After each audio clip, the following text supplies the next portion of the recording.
Okay, hello everyone. Welcome to week 3. Sorry about the last minute change in schedule and some of the I think activity mix-ups. The due dates are clearly off on Moodle. I apologize about that.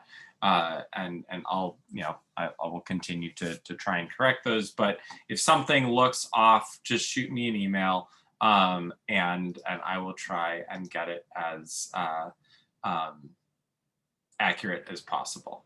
And I'm actually, how do I want to do this? All right, we'll see. I'll figure that out later. Okay, so today we are going to talk about literature review, the structure of the literature review, or structure of literature in general, and the thought process. I'm going to walk you through my thoughts for the next couple of weeks. So we had some good conversations over the past couple of weeks about why of research, what it does, what we're looking for, the different types of questions that we are going to be able to ask. And now we're going to start to transition into two things: evaluating research, and then transitioning from that into actually writing and creating our own research. All right, so that's really the structure for the remainder of the class.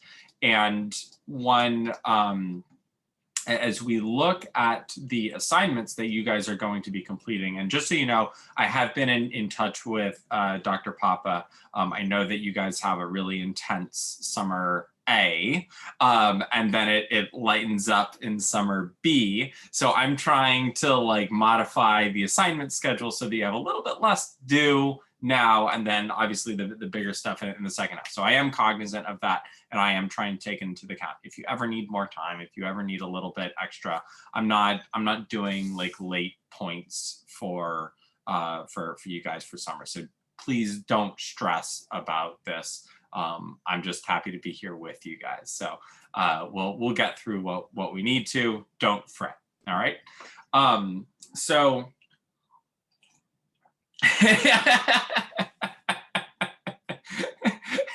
totally worth turning your camera on for that.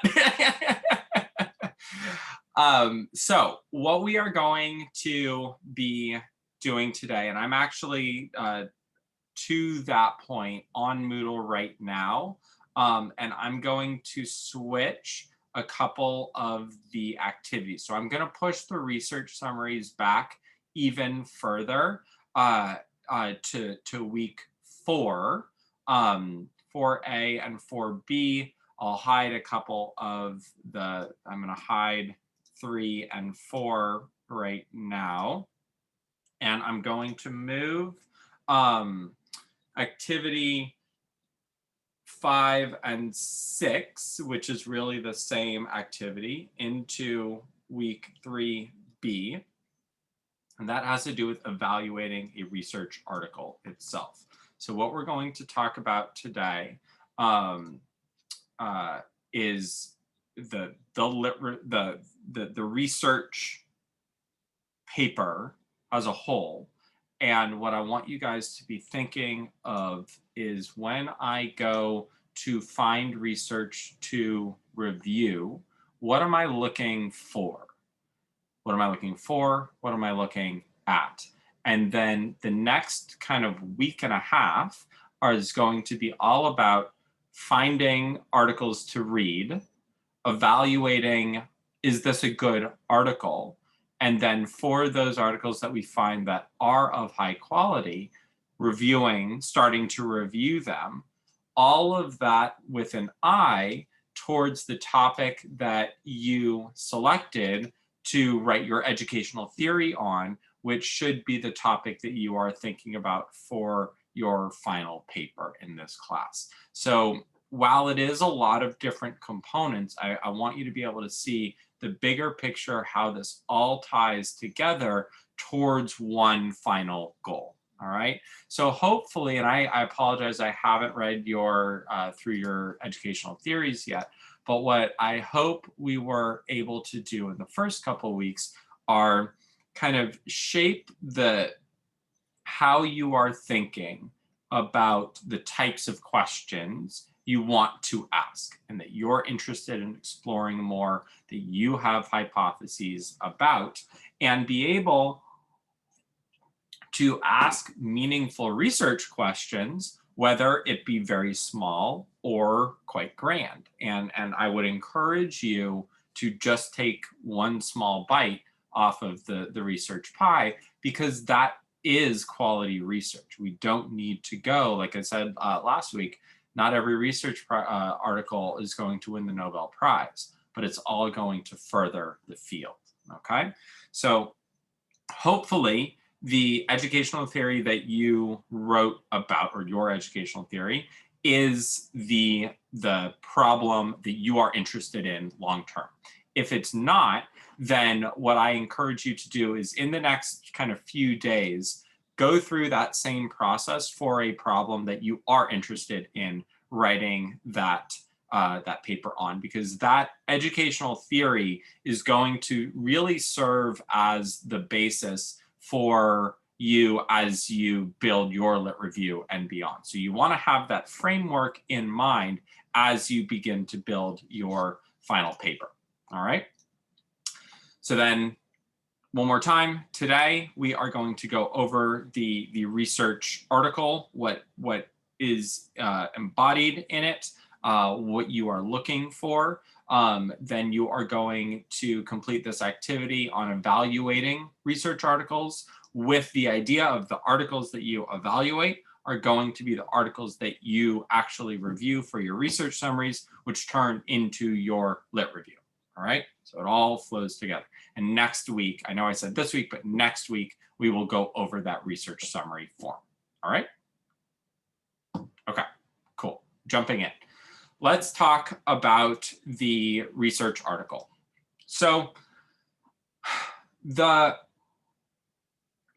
format of research, I don't have data to support this statement, but I actually have a feeling that the typical format that we see in a research article is a format that has been selected by data over time as showing to be the most effective means for producing the outcome of that research article.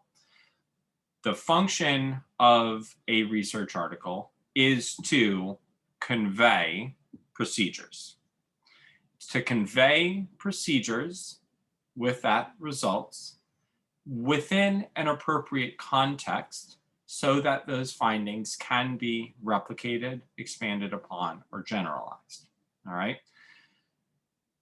If you look at the totality of the research article, lit review, methods, results, discussion, what you should see is each of those components either provides direct instructions for,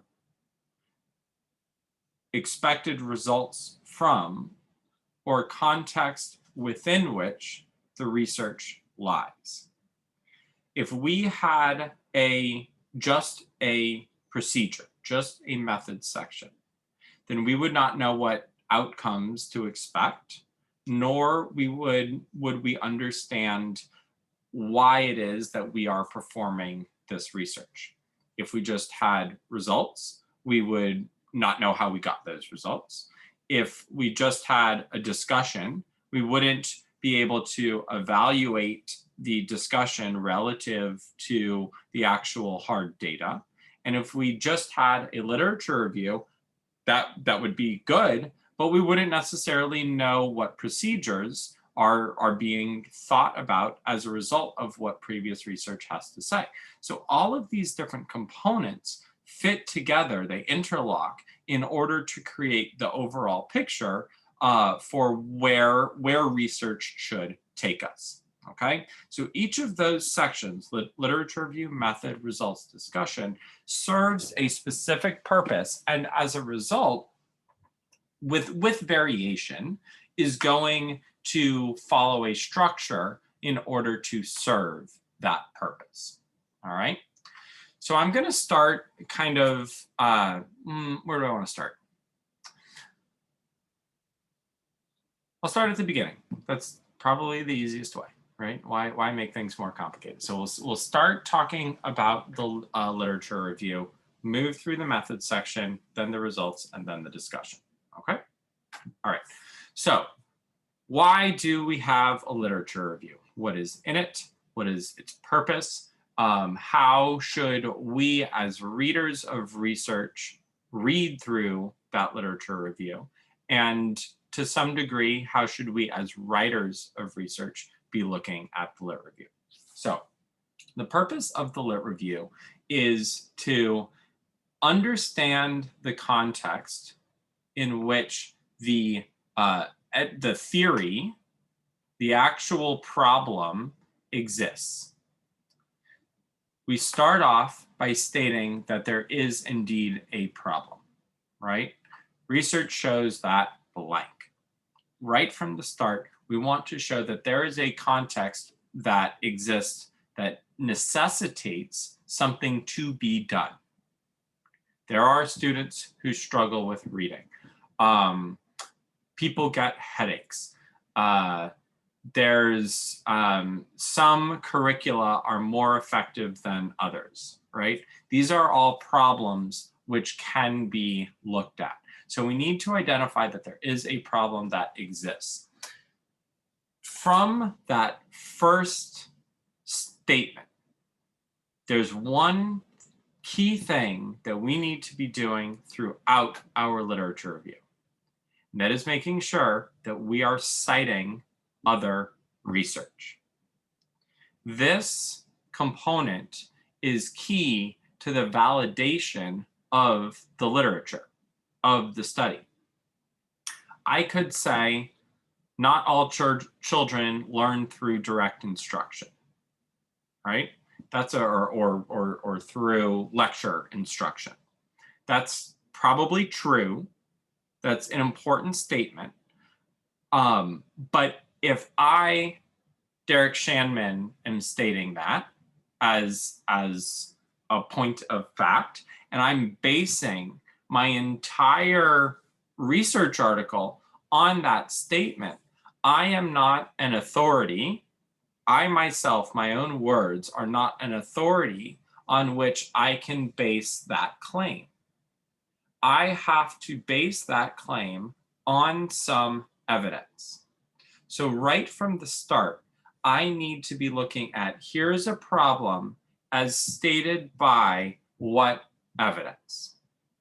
Now, that evidence can be prior research that has found that problem.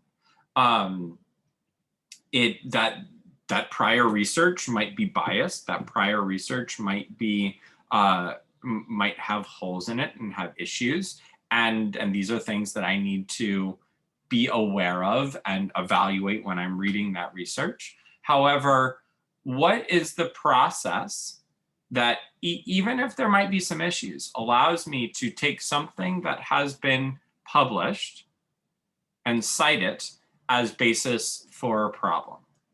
That's a hyphenated 2 words. What is that the process that allows me to take any sort of research that's been published and stand upon that and say, these people stated there's a problem, therefore there's a problem? Anyone know?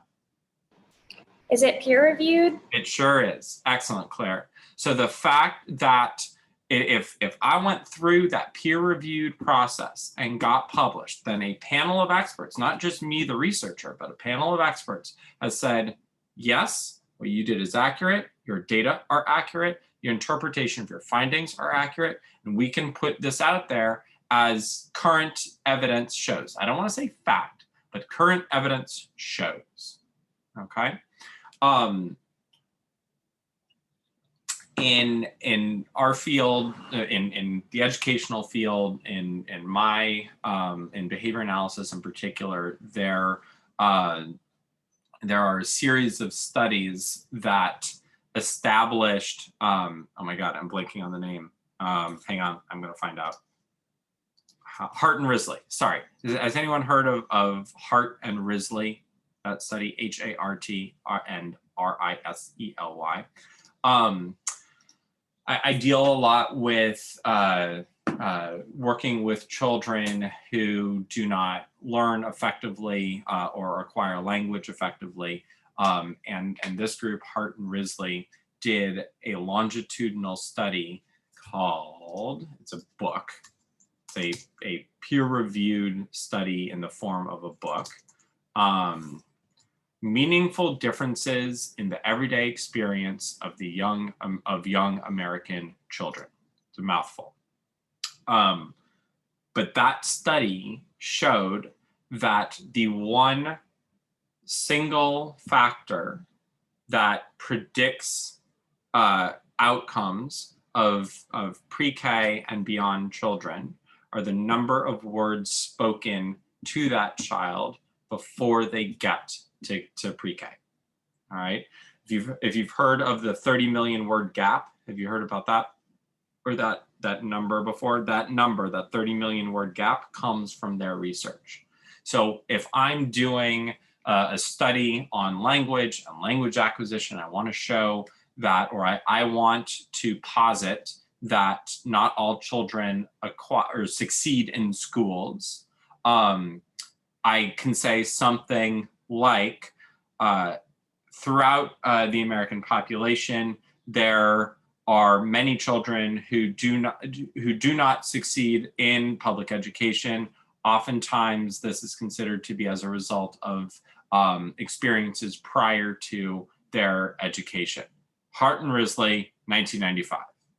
And right away, I'm saying this isn't my opinion. This is the data show this from this peer-reviewed process. All right. So right from that start, right where we set the stage for the problem, we need to stand on data. And this concept is what discriminates peer review from text, a published book. Books are not peer reviewed. I can use books as evidence, but books are not peer reviewed. And we have to be very, very careful when we are using especially data that are published in books, because they are edited, they are not peer reviewed. Okay, so we start off with a statement of the existence of a problem. Where we go in the literature from there greatly depends on what it is that we are trying to achieve. There are a number of different ways in which we can structure our literature review. Each of them has a different function. That this is not a hierarchy, better or worse, but depending on what we are trying to convey to a reader, we may look at trying to establish the structure of our literature review in some different ways. So as we are reading our literature review, or a literature review of an article, we should be looking for what is the structure that they are laying out for us. What are they trying to demonstrate? And we are looking for a couple of different things. One, do they effectively demonstrate what they are attempting to? Is there an issue with how they are demonstrating this? And are there holes that could have been explored further? So when we are looking for high quality literature reviews, we are looking for not articles that leave no stone unturned, but rather articles that, quite the opposite, very concisely allow for evidence to support the building of a claim. All right. So if I am using this problem that there are children who do not succeed in education, right? Or in typical education, and this happens as a result of this 30 million word gap, right? One thing that I may try to show is that certain studies have attempted to close that gap this way, this way, and this way. And very concisely, again, because my job isn't to review all the literature in every single detail, I can say multiple attempts have been made to close the educational gap using finances or resources, cite, teaching or development, education of teachers, cite, cite, cite, cite, cite, and modification of curriculum, cite, cite, cite, cite, cite. All right. So in a very short amount of time, I can say, here are the different things that have already been done that we are going to evaluate. James and Bond, in a 1983 study, attempted to blank, blank, blank as a synopsis study for all the studies that looked at providing additional resources, financial resources to schools. Then this other study is emblematic of these 6 studies, and so on and so forth. I don't have to I don't have to give a whole-scale overview of every single study I read, but rather, or that has been read, but rather I have to, through citations, show that I have evaluated all of these studies and they support the general finding. If I'm reading a literature review and I see this claim of evidence and there's only one citation, that's a red flag to me. That to me begins to say, I'm not so sure this author has evaluated all the different ways in which this problem has been looked at before. All right, and I need to see how this author, this current author, squares that peg. All right, my author might say there is an absence of research studying the effects of adding financial resources to closing the educational gap. That's not true, obviously. There's plenty of resources or research showing that that's ineffective. However, if there is a hole in the literature, the author might state that. And we have to recognize that hole exists. So we're not looking, we the reader of the article are looking to make sure that the writer of the article has covered all their bases. All right. The more citations, the better. The more citations we have, the more resources we, the reader, have to go to verify what they're talking about. Oh, I read that article. That's not how I read it. Let me go back and read it again and see if that actually really does support this claim. All right. So I'm tangenting a little bit here, but what we are looking for are various claims that continue to support the what has been done or looked at to address the current problem. So we have this problem of not all children learn. We have evidence that show this problem has been attempted to be solved before, in method 1, method 2, and method 3. None of those have been effective. And maybe right from there, I say, the current research attempts to solve this problem in some new way. Now, that's not the best literature review, but I've stated a problem. I've reviewed current outcomes. None of those outcomes have been deemed successful or functional. Here is my new theory. All right, that's a lit review. That we build from the problem through the evidence to what we are currently doing. A step that's missing there that would improve that is say, here is the principle or the ideas or the theory that my idea is based on. Let me expand that and then say, I'm going to take that idea and make that my solution. So I'll put it this way. How do I want to say it?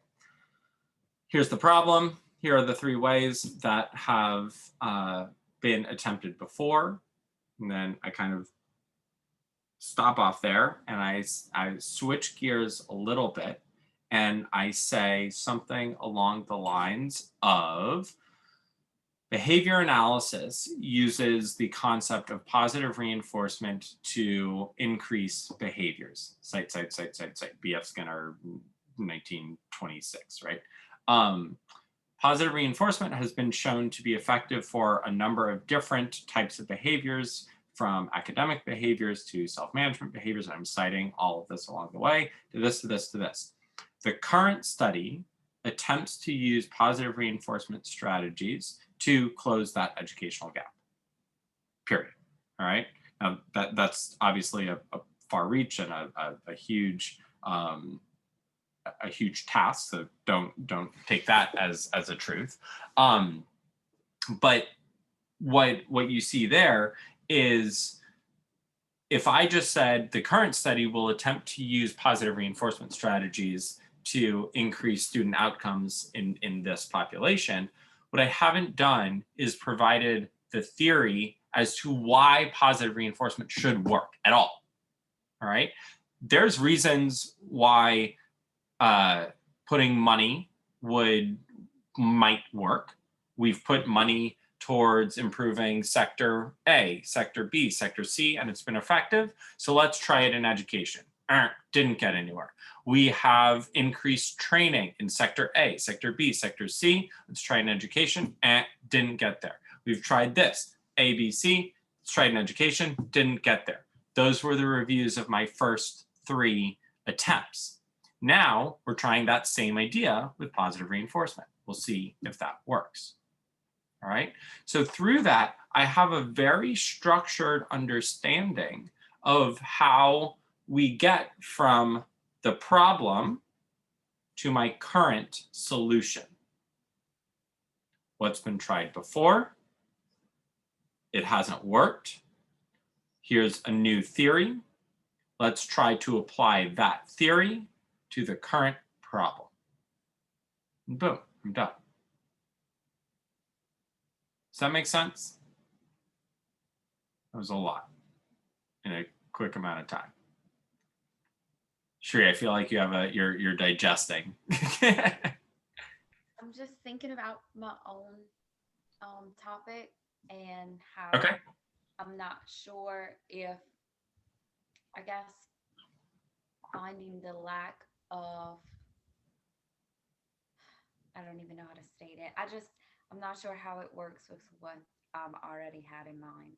Okay, so let me give a couple of other examples, because like I said, that's one format for a lit review, but that's a format for here's a problem, interventions have been used and none of them have been successful. We're going to try something new.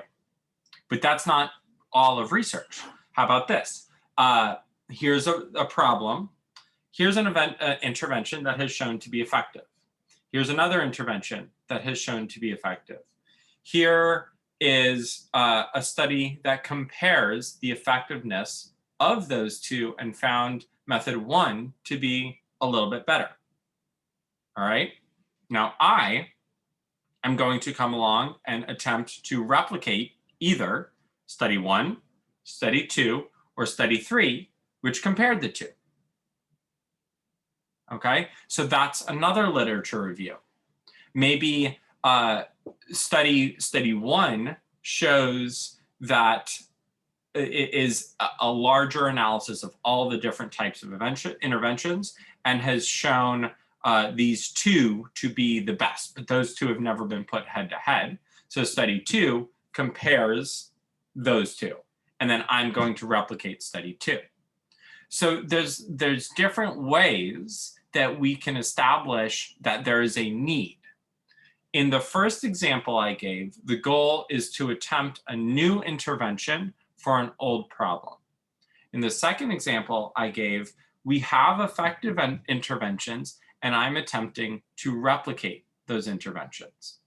One of the things in that situation that we want to be able to do is to identify the significance of why we are selecting that intervention for replication. All right, so if I am doing I'm working on reading interventions. Not all students are able to learn to read naturally. Cite whoever you want. Two interventions that have been tested are repeated readings and fluency practice. The current, or a study has shown that fluency practice is more effective than repeated readings. Cite, cite, cite, cite, cite, right? The current study looks to replicate the findings of that evaluation. The current study looks to build upon the findings of the fluency study. The current study, not the current study. However, in study 3, this, and this are potential problems with what we found. The current study, or what was found. The current study attempts to address those concerns to further establish which intervention is more effective. So there are a lot of different ways that we can start to, again, continue to structure that literature review in order to help us get to where we need to be. So what's the topic that you're looking at, you're interested in? I was gonna do the effects of visual supports on the behavior of children with autism. Okay, awesome. So there's lots of research on that, right? So what you need to be able to do, because you're replicating something to some degree, is justify. So there's one of two ways that you can go. You either need to justify why you are replicating that procedure versus other procedures. So you're using visual schedules to help with what? To help with navigating a day, to help with self-management, to help with behavior control, to help understand contingencies. There's lots of different ways that you could use that. So you want to narrow that focus a little bit and then identify why that is something for you to study versus other ways of supporting children with autism, right? Because there's lots of different things there. Or you might want to say, similar evaluative process, but you say current studies do not evaluate the effectiveness of visual schedules for 2-year-olds diagnosed with autism. This study looks to expand the current research on visual schedules to lower age groups. And then what you've done is you've reviewed all of the different studies out there, and you have found a hole in the generality of those studies. So you are looking to expand that generality by changing the age group, or changing the subject matter, or changing the format of the visual schedule, or some component. All right. So what we are, the takeaway here is that there's got to be that statement of the understanding that there is a verifiable problem. That is step 1. Step 2 is a review of what has already been done to attempt to solve that problem. And then depending on the outcomes of that review, successes, we need to compare the different things that are successful, lack of successes, understand why those things have not worked, and then we build toward our current study. So no matter how you look at it, what's happening, and this is the visual that I try to work towards, is this upside down triangle where we have this high level problem or theory,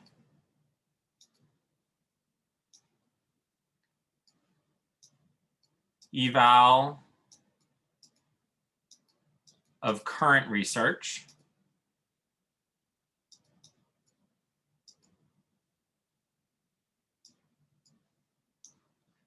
focus on relevant procedures. So you may review a few different studies that help, that evaluate, that have shown to be effective for supporting children with autism, behaviorally, let's say. And then you focus on a couple studies that evaluate visual schedules. And then you say the current research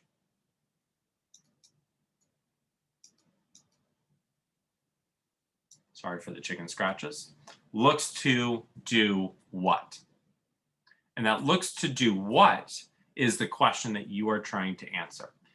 Looks to attempt a new procedure, looks to expand the current findings, generality of current findings, looks to replicate in whole the current procedures.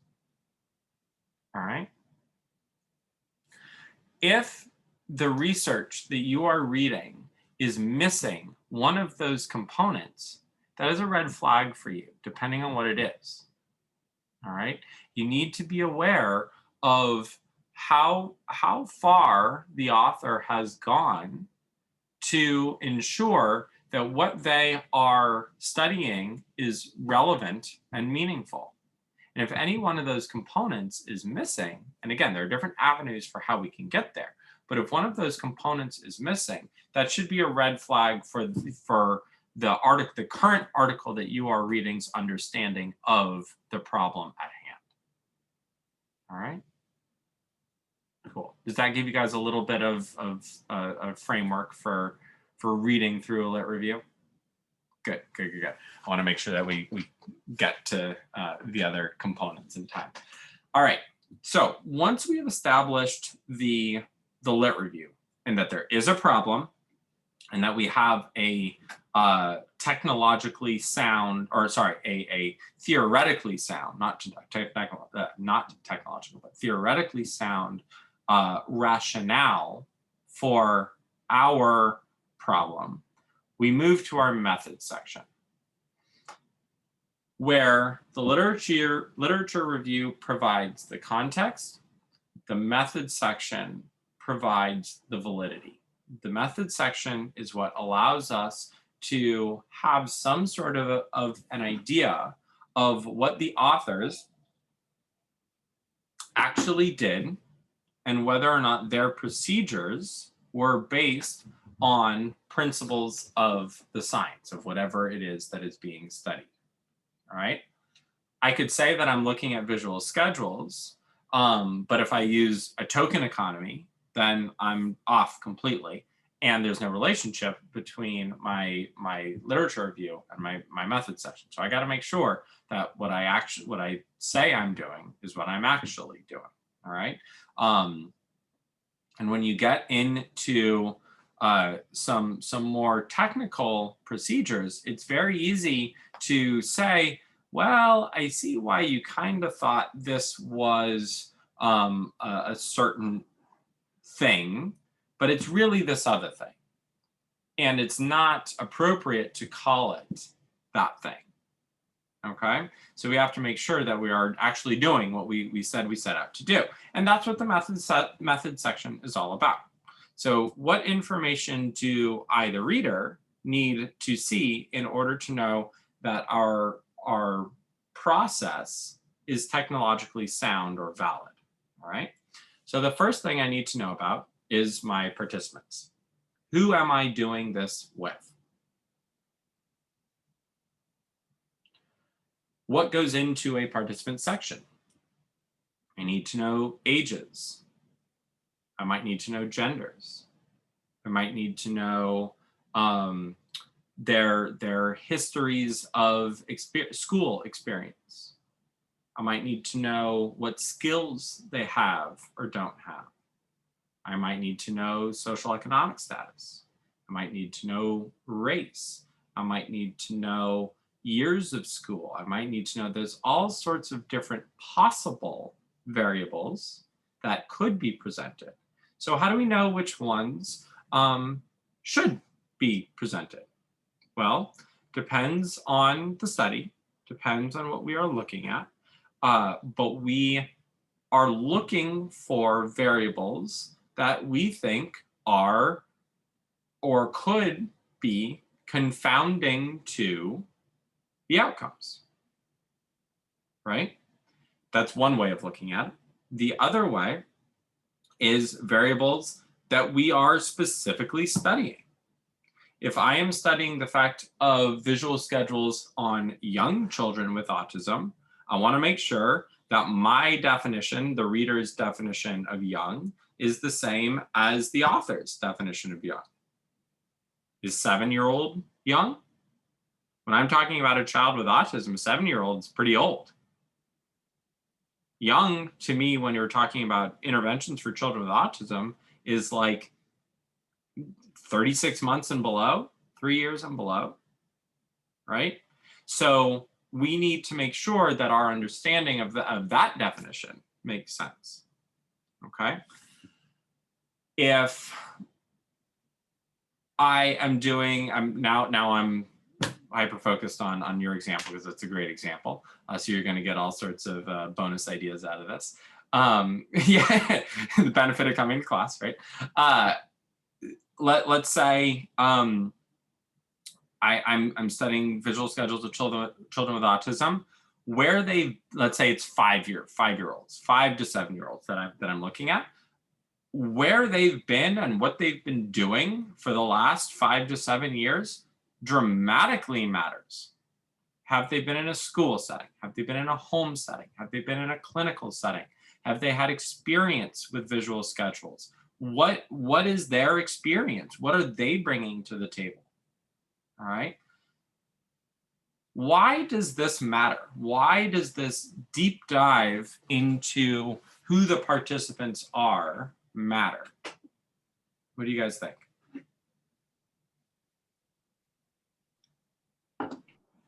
If you want to use the findings from this study, you need to know the population because it may work depending on the population you're working with. And I guess also to see if different techniques need to be used with the children that it did not work with. Absolutely. Perfect. That's nail on the head. Claire, did you have something else you wanted to chime in? That was it? Okay, cool.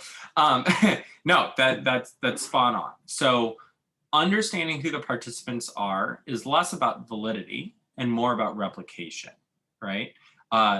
Whether the findings work, whether the findings do not work, I want to know who is this with. So if I'm going to look for something similar, I can identify who am I looking to replicate with. Let's say the findings do work, and I want to say, okay, I want to replicate exactly, then I need those types of participants. If I want to replicate partially, then I need those types of participants, kind of.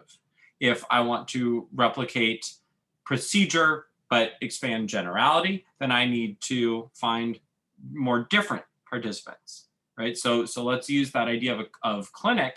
Let's say I chose 5 to 7-year-olds that had an ABA clinical background. The results that I get with that group might be very, very different than those who have never been in a clinical setting or have been in a school setting or home setting. So I need to know who are we talking about here? When we're talking about these findings, who is it that we are talking about that we are dealing with? Last week, we spoke somewhat briefly about single subject design, and we talked a little bit more at length about group design, right? And this holds true in both of those types of studies. And we are seeing that right now play out in absolute real time, right? If you followed the COVID vaccine studies, so it was approved first from 18 on up. But the key group that we needed more data on adults 65 and older. And as soon as we got enough participants in the studies to say that it was good for them, then they were off and running. Now we're expanded that to 15 to 18. Then we expanded that 12 to 15. Now they're working 6 to 12. and they're starting to get some different results, right? We're not sure, we're less sure. And I'm not trying to bring politics into this by any stretch, but we're seeing this idea of expansion of generality of findings really play out in real time. And people are pumping out data and getting it peer reviewed and publishing it, and those publications are being reviewed by the FDA. Like this process is what is playing out in real time. So it's super important as we're reading those studies. Okay, we just did a study with 30,000 people. How many of them were 12 to 18? 50? That's not enough. 1,000 might be enough, right? 5,000? Okay, now we're talking. We can get some findings that are really meaningful to us. Single subject design, same thing. You know, we're going to be working with 3 or 4 or 5 participants here, but if I have tight replication and tight control, those are pretty quality findings. They only apply to those to the demographics of those participants. So I both need to replicate with those participants, and I need to replicate with younger participants and older participants and participants who have been in different settings for each of those age groups. So we have to see lots and lots of replication to build this generality of findings. All right, good. So who the participants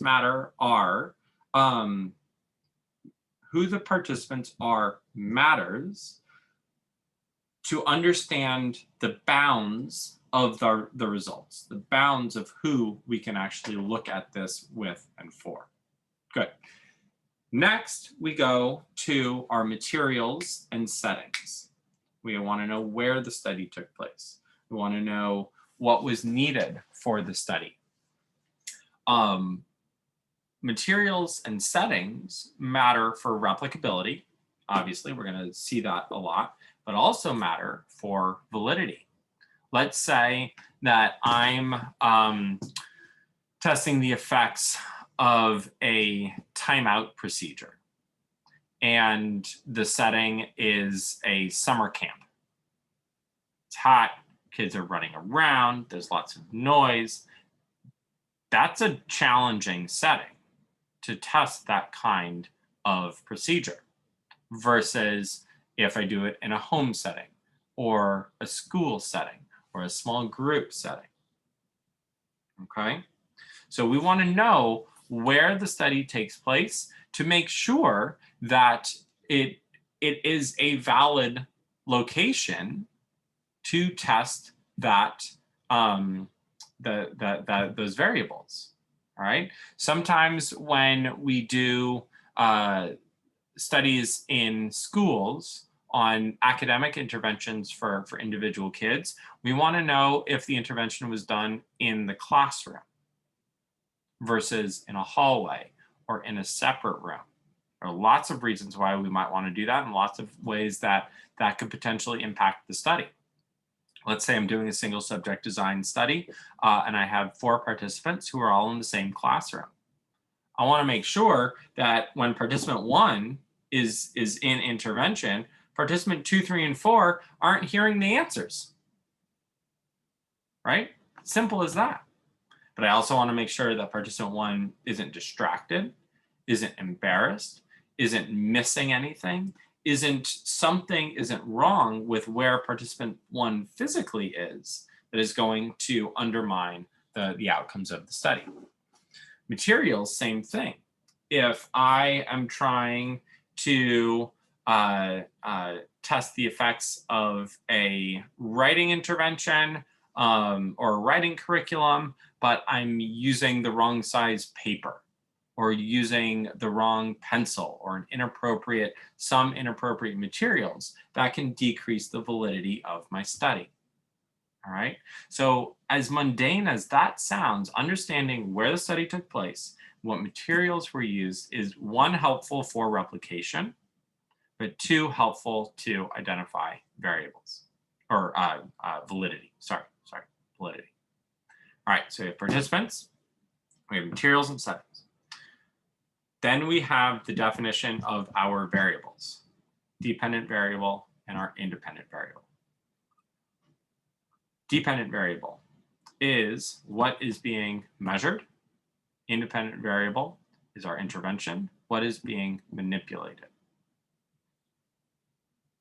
Easiest way to identify dependent variable from independent variable is usually we look to the title. If researchers are really good at one thing, it's creating boring titles. The effects of blank on blank, right? If you're ever stumped for a title, go with that, right? The effects of the independent variable on the dependent variable. The effects of Advil on headaches. Okay? Whether you get Advil or don't get Advil, that's what we change. That's our independent variable. The amount of headache, the strength of headache, is what changes as a result of getting or not getting Advil. That's our dependent variable. All right? Where we define the variables is not where we define the procedure.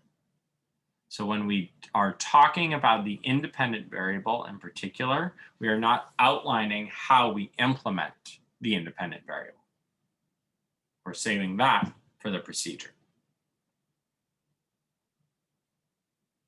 Okay, so definition of variables. Next, we want to know how we are going to measure those variables. How are you going to measure success of a visual schedule? What behaviors are you going to measure? How are you going to measure the headache? How are you going to measure the success of Advil? How are you going to measure the Advil? How are you going to measure the visual schedule? How am I going to measure positive reinforcement to increase language in pre-K schools? So we have to understand what type of measurement we are going to be utilizing in order to compare our effects, to identify whether or not we have effects. There are lots of different ways of measuring behaviors. There are lots of different ways of measuring different types of variables. We want to make sure or demonstrate or explain why it is that we are selecting the form of measurement that that we did. Let's say I'm putting in an intervention to decrease tantrum behaviors. All right, tantrum in and of itself is a challenging word because of the number of ways that you could measure tantrums. But let's say we went from 5 tantrums to 2 tantrums. Sounds good. But what if that 5 was number of tantrums per day, and the 2 was number of hours of tantrum? All right, so we have to make sure, one, that our measurement isn't switching on us, but 2, that we are measuring a relevant dimension. I once had a student, related but unrelated, who a student teacher, a teacher in training who was giving an assessment, a dependent variable, right? Teaching is an independent variable, assessment is a dependent variable.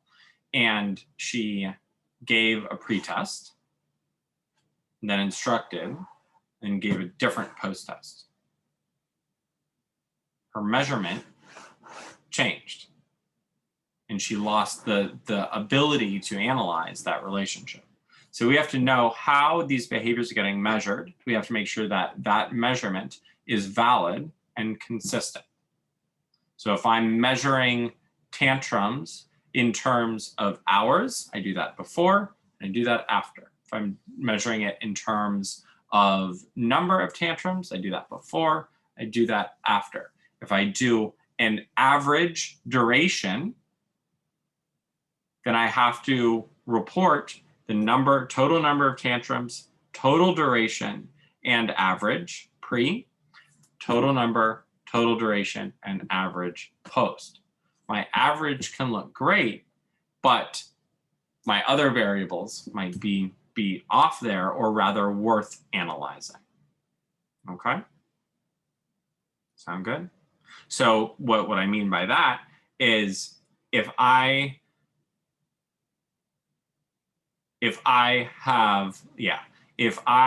have 5 tantrums in my pre-test, and they are each 3 hours long, so I have 15 hours of tantrum. And in my post-test, I have 1 tantrum, and it is 3 hours long. My average doesn't change. My time didn't change, but my frequency did. So by reporting all of those variables, both the experimenter was able to identify success, and the reader was able to understand the context through measurement under which that success occurred and where the failings were. I didn't decrease average duration at all, but I decreased frequency. Okay, so you have to understand the measurement. Next, we have to understand the design of the study. How is it that we are going to occasion control of variables? When we talk about design, that is what we are really looking at. How are we going to set up this experiment in order to demonstrate experimental control and that a functional relationship exists between the independent and the dependent variable? Okay, so in a single subject design, our design is going to be things like a reversal design, a multiple baseline design. We're going those, if you remember from last week, when I showed these types of graphs, baseline, baseline, baseline, intervention, more baseline, something along the lines like this. Post-test, post-test, post-test. This is a multiple baseline design. This shows no behavior, no behavior, no behavior, intervention, high levels of behavior, still no behavior, still no behavior, intervention, high levels of behavior, still low levels of behavior, intervention, high levels of behavior. So in each of those cases, it was not until we intervened that we saw behavior increase. So through this design, I isolated my intervention as controlling the change in the variable. So as you are looking at your studies, when you see experimental design, the purpose of putting that in there is so that you, the reader, have an idea of how experimental control was developed. All right? So the experimental design allows you to understand how, or I should say achieved, how experimental control was achieved. All right? Caitlin, we're still on the earlier class. So you may want to hop off until 5. Sorry. Should put the waiting room on. All right. In a group design, experimental control is achieved through statistics. So when that's where we start looking at the comparison of bell curves. We start using statistical packages like the ANOVAs, the analysis of variance, the big things that the scary stats that we typically avoid, us educators avoid when it comes to research. Those are the ways that they show experimental control. What's challenging about experimental control in research settings is, or in non-research settings rather, is this is a hugely important component to understanding the validity of results, but experimental design in general is a very weak point for non-researchers. Educators don't have a strong background in experimental design. Practitioners don't have a strong background in experimental design. So at this point where the rubber meets the road in terms of validity of analysis, we are weak. We don't have this really robust background. So looking up doing Google searches, doing searches for when you use particular types of designs is something that might be beneficial for you to understand if a valid design was used. Now, I am happy to say that accurate designs get through peer review. Inaccurate designs very highly typically do not get through peer review for that factor. So read those designs, understand them to the degree that you can, but have some method of authority trust that an appropriate design was indeed used. All right. Okay. So we've done participants, settings and materials, definition of materials, definition of variables, measurement, design. You may have a section called inter-observer agreement. That is the degree to which two independent individuals agree on the occurrence or non-occurrence of a behavior. So if you are measuring reading rate, I'm going to measure reading rate by timing how long an individual takes to read a passage. And I have my 100 words and I get 3 minutes and 25 seconds. But someone else got 3 minutes and 10 seconds. There's no or limited agreement between those two recordings. I'm measuring a tantrum. One gets 1 hour, one gets 45 minutes because they defined tantrum differently. They saw something different. Those are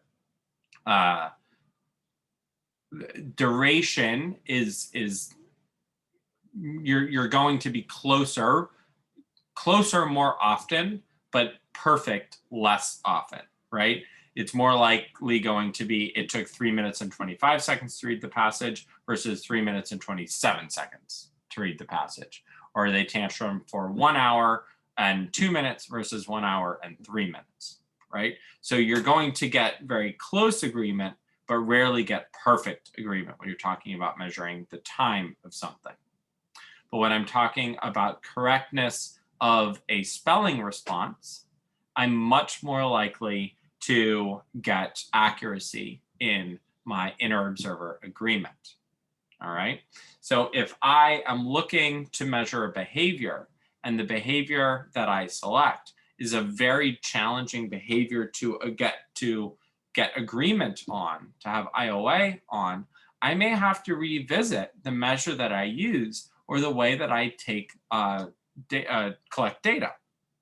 If I can't get agreement, I don't know whether or not my results are valid. In single subject design in particular, we typically want to have inter-observer agreement on at least 33% of intervention sessions. That's a lot of intervention sessions. And we want that agreement to be 90% or above. preferably 100%.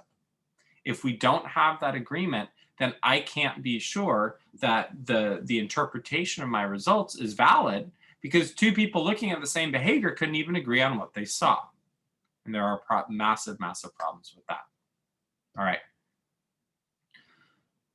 Finally, the last piece of the procedure section, or the method section, is the procedure. Your procedure are your actual step-by-step instructions for implementation of your study. All right. I find it helpful to break your procedure into headed sections. So where you talk about implementation of the dependent variable, implementation of the independent variable, and implementation of the post-dependent variable. Just 1, 2, 3. When you are writing your procedure, you are not writing the step-by-step of what actually happened for every single one of your participants. What you are doing is writing the general case procedure of what was followed. You may have to say additional interventions were used to achieve success on the independent variable. You may have to put additional tactics that were used for anything. But those exceptions, those outliers, really come in not in terms of the general procedure, but as almost I don't want to say a footnote, but secondary to those primary procedures. You want someone who is replicating to understand what is it that I have to do, and then what else may be needed to be done to get my participants to the end of the study. All right. Your procedure should be quite detailed. It should be easy to read, and it should be followable by someone who is trying to replicate.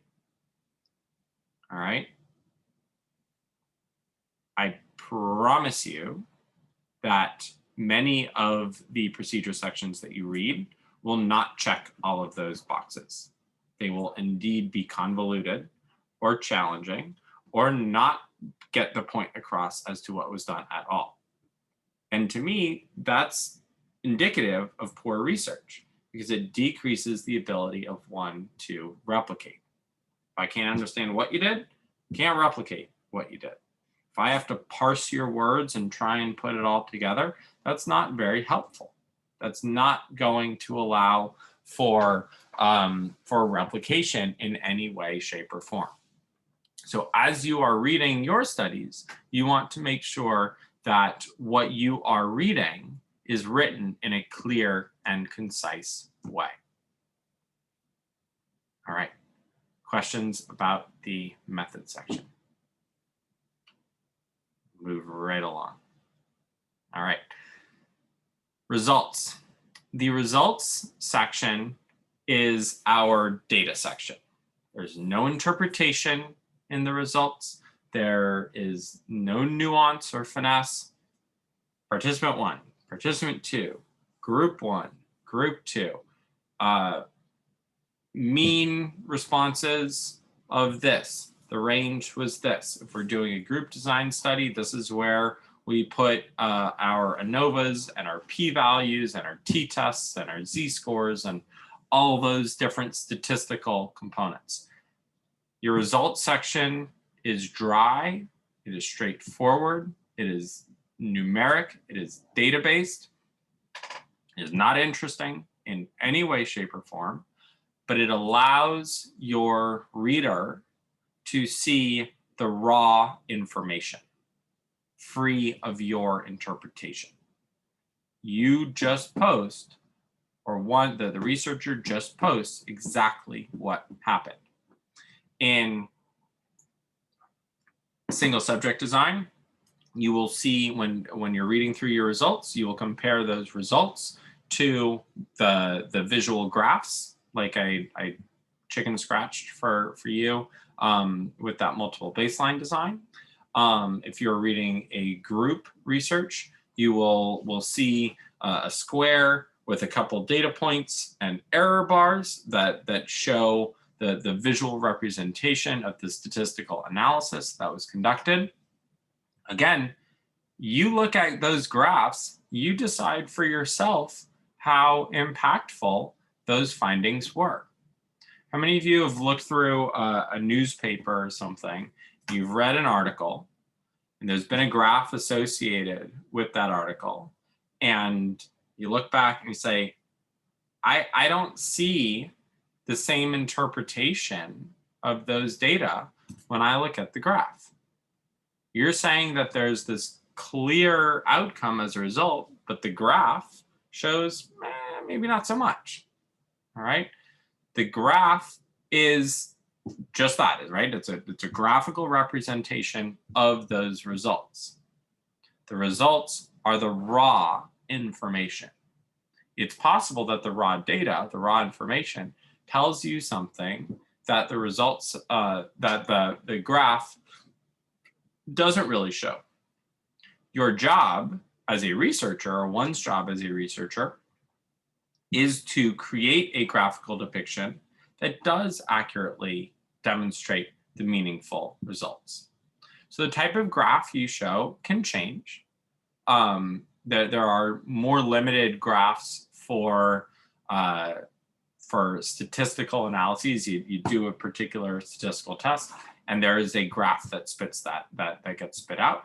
There are a few more options with single subject design as to how you want to show that, but not much. So the results are very dry, very quantitative. They give you exactly what the numbers are. The graphs represent those numbers in a visual way, period. The discussion section, however, is where you get to analyze all of those results for yourself. The discussion session for the first time is where you, the author, gets to inject themselves into the study. All right? You, for the first time, or the author for the first time, gets to interpret the findings or what was reviewed in the literature. They get to analyze the results relative to the method section. This worked because. This didn't work because. This is related to these findings because. This is counter to those initial findings because. Remember, your lit review is totally based on what other people said. Your method section is based completely on step by step what you did. Your results is number by number what you found. At no point have you really gotten to inject yourself into the study. That all happens in the discussion section. That all happens as you compare your data to your methods to other people's methods and data and see, do we have overlap? Do we find something totally different? Did I see what I expected to see? All right. Within the discussion section, there are certain things that you want to make sure that are touched on. You want to touch on, obviously, outcomes and analysis. You want to touch on limitations. What didn't go right? Why couldn't we do this? 5 out of our 10 participants had to drop out. The school year ended.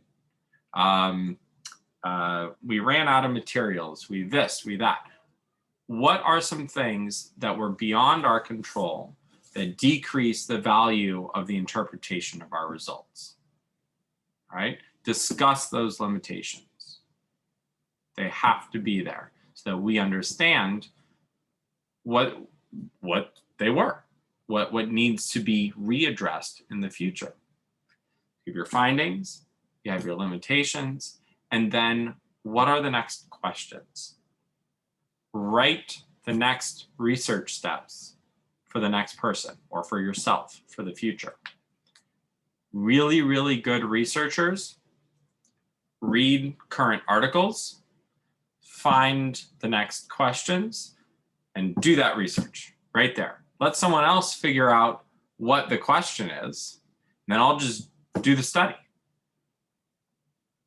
Why do I have to come up with some problem of my own? Someone else, every day, dozens of articles are being published with established problems and suggestions for what to do next. Be that person who just says, okay, I'll do that, right? I wish I was that smart. I've yet to do that. That's the outline of your study. That was a lot in an hour and a half, but that was pretty good. So again, literature review provides your context. Method provides your instructions. Results provides the results. Discussion provides the analysis. As you are reading articles, I'm pulling it up right now.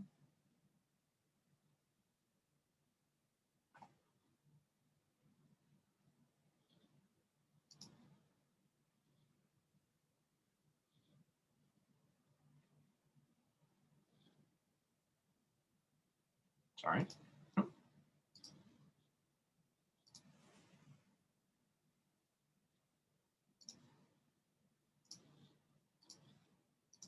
It's loading. All right. There's a checklist. I believe it's in your text. This is an older version of the text, so I don't know if it's figure 9.6, but look for this. This is a checklist for you to go through as you are reading those studies. The more checks you have, the better off the study. Evaluate the title, evaluate the problem statement, the literature review, our purpose, the hypothesis and the research questions, data collection, analysis and results, and writing. The more of these that you can check off, the higher the quality of the study, the more likely you should be to use that study for yourself. All right? So your task for this coming week is going to be, or for the back end of this week, is going to be to evaluate 2 articles that you are interested in using for your own research using that figure, okay? It could be a good article that you want to use. It could be a bad article that you kick out, all right? But evaluate 2 articles using that procedure. And I can't remember, hang on.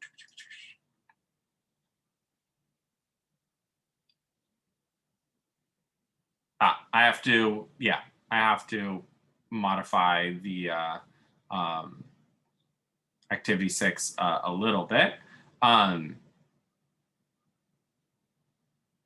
Yeah, but that's where we're headed with that. All right. So you're going to be reading through a couple of different articles, evaluating them. Don't look at activity 6 just yet because I'm going to change the wording a little bit, but it will be ready in the next day or so. And then from there, we will be going into our research summaries, which are going to start to help guide us in how we actually review a specific article within our literature review. Okay? I have a question. Yes. So for the articles, we're not writing anything with them yet. We're just correct. Yes. The other activities and quizzes are due this week. Yeah. So it's just quiz. So continue with the text. I think quiz 4, and then this activity. Okay. Okay. So is that activity 4? It's activity. Let's see. I need to rename it because yes, it is activity 4. Okay. I hit activity 4. So this is the new activity 4. And I'm going to put a note. So the other activity 4 that was in there. Gone. Okay, because, all right. Remove. I've done some of those already, so is Gotcha. it, I'm trying It's to figure out. it's what not coming back. to do. Yeah. Okay. Yeah. All right. So I'll send an email out right after class. This is now due June 22nd. I will send, no, probably 21st. I'll send an email out right after class clarifying what of that to start and what not to start. But you can start gathering articles and reading them to apply that checklist. All right. It's definitely going to be a minimum of 2 articles, and we'll go from there. Okay. All right. Sounds good. Any other questions? All right. That's it. Have a good one.